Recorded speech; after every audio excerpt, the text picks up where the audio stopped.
L'année dernière, nous avions comme thème sage-femme, partenaire des femmes, des mères et des communautés. Ce que nous faisons tous les jours,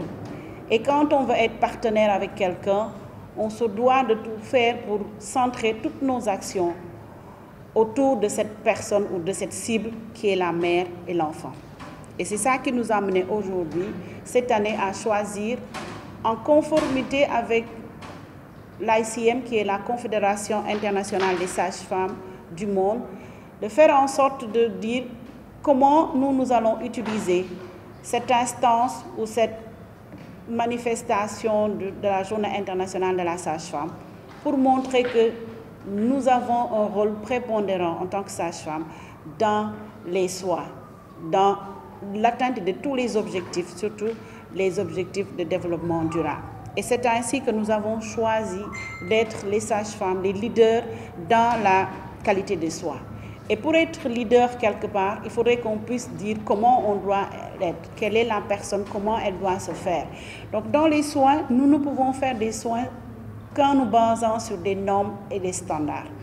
Et c'est pourquoi cette année, on a choisi de discuter ou de partager avec les sages-femmes ce qu'est la démarche de qualité, pour que les gens puissent comprendre si on veut être des qualitistes, si on veut faire en sorte de contribuer à réduire les décès évitables de mères et d'enfants, comment nous allons pouvoir travailler en se basant sur des évidences scientifiques, mais également en ayant une approche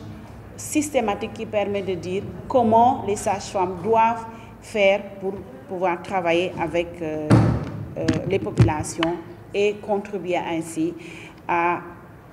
réduire, sinon éliminer ce fléau, cette injustice sociale qui est de perdre la vie en donnant la vie. Un appel au président de la République pour que dans son programme de Sénégal émergent, qu'il puisse quand même avoir un recrutement massif des sages-femmes qui chôment et qui pourtant constituent un réel problème dans nos contrées. Donc nous avons une stratégie qui s'appelle la stratégie des sages-femmes itinérantes, que nous avons débutée dans les régions rouges, comme on dit, où la mortalité maternelle est beaucoup plus élevée. Et ces sages-femmes vont dans les coins les plus reculés. Et tantôt Bigué l'a dit, c'est des coins où il n'y a ni eau ni pluie, mais nous les aidons et nous les accompagnons pour faire des stratégies avancées dans les villages les plus reculés où vraiment il n'y a pas de structure. Donc elles vont 3 ou 4 fois par semaine dans ces villages pour travailler avec ces populations, pour que toutes les populations puissent accéder à des soins de qualité. Nous avons aussi les visites à domicile que nous menons pour suivre ces femmes à domicile justement, avec l'aide des bajenu gox, avec l'aide des communautés